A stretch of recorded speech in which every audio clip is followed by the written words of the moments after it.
सर्वात अगोदर आपले मराठवाडा न्यूज चॅनल मध्ये स्वागत आहे मॅडम. आपला पूर्ण परिचय द्या.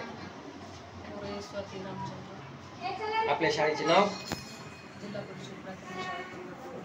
आपली शाळा इयत्ता किती ते किती पर्यंत आहे? आपल्या शाळेची पटसंख्या किती आहे? 133. त्या पटसंख्येपैकी किती जणांना गणवेशाचा लाभ भेटला? त्या पटसंख्येपैकी किती मुले व मुलींना वंचित राहावं लागले गणवेशापासून? वंचित विद्यार्थ्यांसाठी आपण वरिष्ठ अधिकाऱ्यांकडे काय मागणी केली? किती विद्यार्थ्यांना शालेय साहित्य जसे पुस्तकाचे लाभ भेटते? साऱ्यांना. शालेय पोषण आहारामध्ये कोणकोणते आहार असतात?